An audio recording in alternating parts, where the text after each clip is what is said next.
வணக்கம். இன்னைக்கு கோல்டுடைய அப்டேட் பார்க்கலாம். ஸோ இந்த வீடியோக்குள்ள போறதுக்கு முன்னாடி இந்த தளத்தை சப்ஸ்கிரைப் பண்ணாம இருந்தீங்கன்னா சப்ஸ்கிரைப் பண்ணிங்க. கூடவே பெல் ஐக்கானை கிளிக் பண்ணிங்க. அப்பதான் நாங்கள் வீடியோஸ் போட்டோன்னே நோட்டிஃபிகேஷன் வரும். எங்ககிட்ட இப்போ அக்கௌண்ட் ஓப்பன் பண்ண அக்கௌண்ட் ஹோல்டர்ஸ் ஆக்டிவாக ட்ரேட் பண்ணிட்டு இருக்கீங்க அப்படின்னா எனக்கு நீங்கள் வந்து வாட்ஸ்அப் ஆர் கால் பண்ணுங்க. ஓகே, இது வந்து ஒரு இம்பார்ட்டண்டான மெசேஜ்.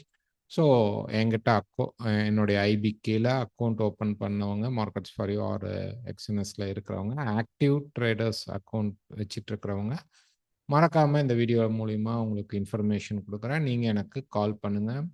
ஸோ நான் கேட்குற டீட்டெயில்ஸ் கொடுங்க. ஸோ தட் நாங்கள் வந்து உங்களை வந்து ஒரு ஆக்டிவ் அக்கௌண்ட் குரூப்ஸில் ஆட் பண்ணுவோம். ஓகே, ஸோ இன்னைக்கு கோல்டுடைய மூமெண்ட் என்ன நெக்ஸ்ட் பார்த்தீங்க அப்படின்னா மார்க்கெட் பார்த்தீங்க அப்படின்னா இப்போ வந்து இந்த இடத்துல பார்த்தீங்க அப்படின்னா நமக்கு வந்து என்ன நடக்கணும் அப்படின்னா ஒரு ஏ பி அண்ட் சி இந்த மாதிரி ப்ராசஸ் நடக்கணும். அதுக்காக ப்ரைஸ் என்ன பண்ணுது அப்படின்னா ப்ரைஸ் வந்து இப்படி ஒரு சப்போர்ட் எடுக்கிறதுக்கு ட்ரை பண்ணுது.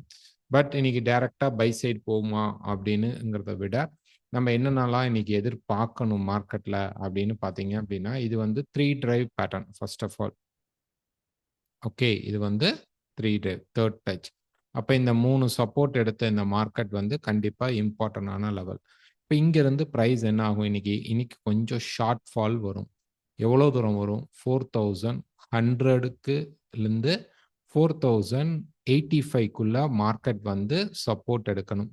எடுத்துருச்சு அப்படின்னா திருப்பி மார்க்கெட் ஒரு ரேலி கொடுக்கறதுக்கு ப்ராபபிலிட்டி ஹையராக இருக்கும். இப்போ பார்த்தீங்க அப்படின்னா இப்போ நமக்கு வந்து இந்த 3 டிரைவ்ல வந்த இந்த டிரைவையே நம்ம வந்து என்ன பண்ணணும் அப்படின்னா அப்படியே கொஞ்சம் மேலே தூக்கி வைக்கணும். Okay, right. இப்போ ப்ரைஸ் பார்த்தீங்க அப்படின்னா நமக்கு இந்த இடத்துல டச் ஆன மார்க்கெட் இங்கேருந்து ரேலி எடுத்தால் ஆல்மோஸ்ட் 4300 வரைக்கும் மார்க்கெட் போகிறதுக்கான ப்ராபபிலிட்டிஸ் ரொம்ப ரொம்ப அதிகமாக இருக்கும். ஓகேங்களா? ஸோ இதை நான் வந்து கொஞ்சம் இப்படி எக்ஸ்டெண்ட் பண்ணிக்கிறேன். ரைட், இது வந்து நல்லா எக்ஸ்டெண்ட் பண்ணி நீங்கள் இப்படி வச்சுக்கோங்க. இன்னைக்கு மார்க்கெட் என்ன பண்ணும்? ஒரு ரீட்ரேஸ்மெண்ட்டை நமக்கு கொடுக்க போகுது. அப்போ அந்த ரீட்ரேஸ்மெண்ட் அப்படிங்கிறது வந்து கீழே வந்துட்டு கன்சால்டேட் ஆகி நாளைக்கு மார்க்கெட் மேலே போனால் கண்டிப்பாக நமக்கு என்ன நடக்கும்? மார்க்கெட் வந்து இந்த இடத்துல இருக்கக்கூடிய இந்த சப்ளை ஜோனுக்கு மார்க்கெட் வரும். அப்போ 4300 வரைக்கும் நமக்கு வரதுக்கான ப்ராபபிலிட்டி கீழே இருக்கக்கூடிய 4100 இருந்து 4085 இந்த ஏரியாவில் பை கிடைச்சா எடுக்கலாம். இல்லை இங்கே எனக்கு பை செட்டப் தான் தெரியுது அப்படின்னா தாராளமாக எடுக்கலாம்.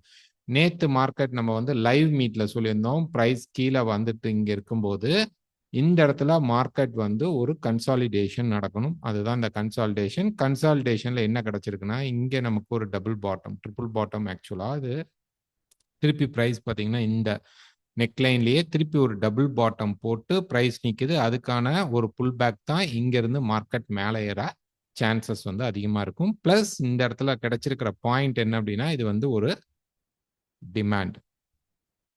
ஓகே, இது வந்து ஒரு டிமாண்ட் ஏரியாவாக கிரியேட் ஆகுது. ஸோ தட் நமக்கு மேலே இருக்கக்கூடிய மேஜர் சப்ளை என்ன அப்படின்னு பார்த்தீங்கன்னா இதெல்லாம் இருந்தாலுமே இந்த இடம்லாம் நமக்கு வந்து மேஜரான ஒரு சின்ன சின்ன சப்ளைஸ் இருந்தாலுமே இதுதான் நமக்கான மேஜர் சப்ளை ஏரியா. ஸோ இங்கே மார்க்கெட் சப்போர்ட் எடுத்துட்டா இங்கேருந்து மார்க்கெட் இங்கே போய் ஹோல்ட் ஆகும். இது 4300க்கு சான்சஸ் இருக்குது. அதுக்கப்புறம் என்ன பண்ணுவோம்? திருப்பி ஒரு இங்கே இப்போ ஃபார்ம் ஆன இந்த சப்ளை ஏரியாவுக்கு மார்க்கெட் வரும். இங்கேருந்து திருப்பி மார்க்கெட் பிரேக் பண்ணால் நமக்கு மேஜராக இருக்கக்கூடிய ப்ரைஸ் பார்த்தீங்கன்னா இந்த ஜோன். ஓகே, இந்த ஜோனில் இருக்கக்கூடிய 4420லேருந்து 470க்குள்ள மார்க்கெட் வந்து என்ன பண்ணுன்னா ரெசிஸ்டன்ஸ் எடுத்து அதுக்கப்புறம் ஃபால் நடக்கிறதுக்கு ப்ராபபிலிட்டிஸ் நிறையா இருக்குது. இப்போ இங்கே வந்து செல்லா அப்படின்னா ஷார்ட் டேர்ம் செல் நடக்கும். ஓகே, இந்த இடத்துல வந்து பார்த்தீங்கன்னா இப்போ நமக்கு இதில் வந்து ஷார்ட் டேர்ம் செல் அப்படிங்கிறது ஒன்று நடக்கும். அது பார்த்தீங்கன்னா ப்ரீவியஸாக இருக்கக்கூடிய மல்டிபிள் சப்போர்ட் ரெசிஸ்டன்ஸ் லெவலில் போய் என்ன பண்ணும் அப்படின்னு பார்த்தீங்கன்னா மார்க்கெட் வந்து நிற்கும். இப்போ இதுதான் சப்போர்ட் ரெசிஸ்டன்ஸ் லெவலில் சொல்கிறேன். இதுதான் நமக்கு இப்போ மார்க்கெட்டில் ஒரு ரெசிஸ்டன்ஸ் வந்து சப்போர்ட் நடந்து இப்போ மார்க்கெட் மேலே புஷ் பண்ணிட்டு இருக்கு. ஏற்கனவே நமக்கு வந்து இந்த இடம் அப்படிங்கிறது நமக்கு ஒரு மேஜரான கீ பாயிண்ட். இந்த இடத்துல பார்த்தீங்க அப்படின்னா மார்க்கெட் வந்து மல்டிபிள் டைம் சப்போர்ட் ரெசிஸ்டன்ஸ் எடுத்திருக்கு. ஸோ அதே ப்ராசஸ் திருப்பி ஒரு வேளை கீழே வந்தால் மார்க்கெட் மேலே போகும். ஸோ இப்போ நம்ம எதிர்பார்க்குறோம் இந்த லெவல்ஸ் ஒருவேளை மார்க்கெட் நேராக கொஞ்சம் மேலே போனால் திருப்பி கீழே இறங்கும். ஸோ இங்கேருந்து தான் மார்க்கெட் அப்படிங்கிறது நல்லா மார்க்கெட் மூவ்மெண்ட் கிடைக்கும். ஓகேங்களா? ஸோ இப்போ ஒரு ஷார்ட் டேர்ம் கரெக்ஷன் இருக்கு. செல் போலாமா அப்படின்னா அதை விட பெட்டர் பை கீழே வந்தால் எடுக்கணும். ஏன்னா ரொம்ப பாயிண்ட்ஸ் கிடையாது. 4100க்கும் 4085க்கும் வேவ் பிரகாரம் நம்ம பார்க்கணும் அப்படின்னா ப்ரைஸ் வந்து இந்த இடத்துல இப்போ ஏ கம்ப்ளீட் பண்ணிட்டு இப்போ பி நடந்துட்டு இருக்கு. இங்கிருந்து ஒரு சி வேவ் நடக்கணும். அந்த சி வேவுக்கான 1, 2, 3, 4 அண்ட் 5 நடக்கும். இதுக்கு இப்போ நம்ம ஃபர்ஸ்ட் முடிச்சிருக்கோம். இப்போ second correction, short term correction இன்னைக்கு நடக்கும். தேர்டு மேலே போகிறதுக்கு ப்ராபபிலிட்டிஸ் அதிகமாக இருக்கும். ஸோ இதை ஃபோக்கஸ் பண்ணுங்க. இதெல்லாம் வந்து ஏதாவது சில தவறுகள் நடக்கிறதுக்கு சான்சஸ் உண்டு. ஜியோ பாலிட்டிக்ஸ் பிரகாரம் ரொம்ப ஸ்டேபிளான மார்க்கெட் இதுக்கு இப்போ கிடையாது. ஓகே, ஸோ அன்வான்ட் மூவ்மெண்ட்ஸ் வரும். ஸ்டாப் லாஸ் அப்படிங்கிறது கண்டிப்பாக நீங்கள் வந்து யூஸ் பண்ணி தான் ட்ரேட் எடுக்கணும். எங்ககிட்ட அக்கௌண்ட் ஓப்பன் பண்ணணும். வேறு ஏதாவது டீட்டெயில்ஸ் டெக்னிக்கல் டவுட்ஸ் இருந்தது அப்படின்னா எங்களுக்கு நீங்கள் வாட்ஸ்அப் பண்ணுங்கள். அதே மாதிரி அக்கௌண்ட் ஹோல்டர்ஸ் மறக்காமல் இந்த வீடியோ பார்க்குறவங்க எனக்கு என்னை காண்டாக்ட் பண்ணுங்கள். தேங்க்யூ.